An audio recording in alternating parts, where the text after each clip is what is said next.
members of the Supreme Court, I would like to take this opportunity by thanking you because this is my first time to address the Supreme Court in this country, given the fact that I practice in other jurisdictions. The ball of contention is, and I know, Your Honor, you have already addressed the issue. The ball of contention is, I'm a presidential candidate. I was in this room this morning. My counsels were refused to come in because we had already made a ruling apportioning the number of lawyers that were supposed to come in here, which is okay.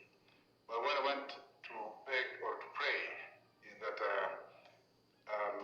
I pray to be given some opportunity, probably under your discretion, so that I can also be enjoined to speak through my counsel on case number 7, of which I was enjoined as an interested party. I've already submitted my responses, and in this room and in the absence of Raila Amolo Odinga and Honorable Ruto, I think I'm the most approved person here, despite the fact that we have also other interested parties. You should also take cognizance that I've run for election in this country. I've traversed this country. I am very seriously injured, and I need to be given an opportunity under exceptional circumstances, if any. And finally, I would also like to thank those who are here, especially Gideon Muigai and James Orengo, for having successfully made me to be who I am today, and my alumni, of course, the Chief Justice. Now, please, let's look beyond the mirror so that we can look at justice to be done. Even though people say or speak of fairness, fairness starts with me in this room. Thank you. Thank you.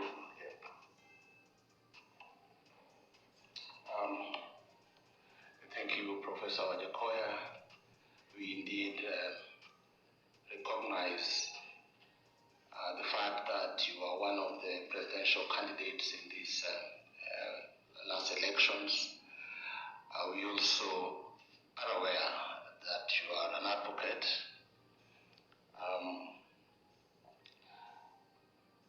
We issued directions regarding the use of this courtroom, and we explained why we only have so many lawyers allowed here.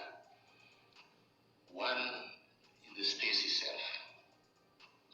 Number 2 is the COVID protocols that require us to keep some social distancing.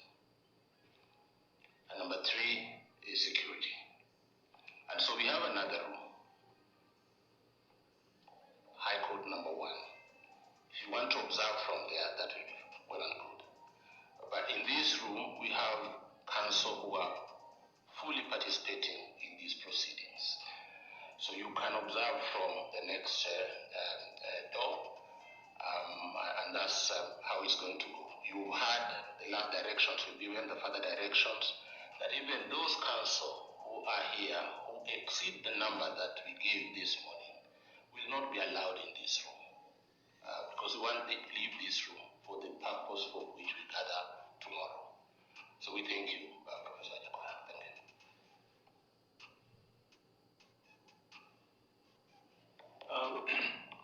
Thank you. Thank you, Honorable President.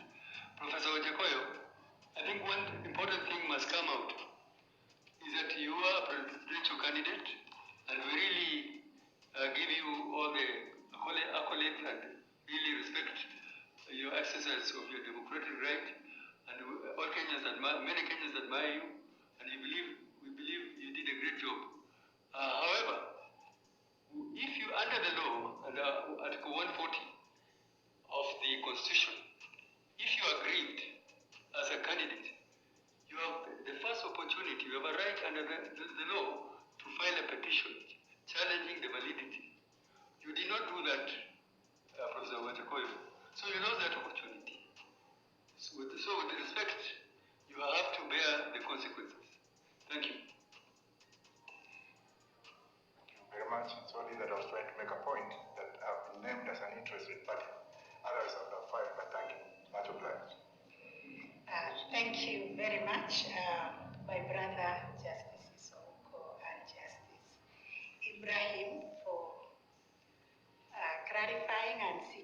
indulgence of Professor Wajakoya because we operate under the provisions of the Constitution and the rules of this court, which do not allow interested party.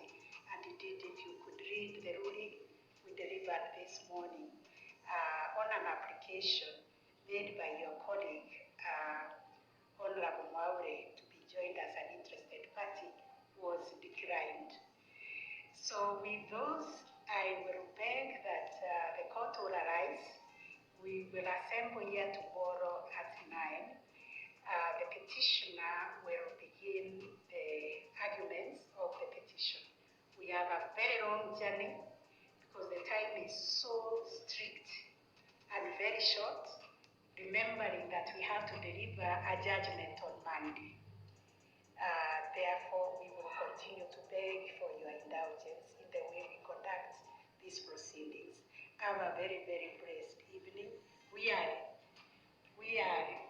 returning to our chambers to work for tomorrow. Thank you. And I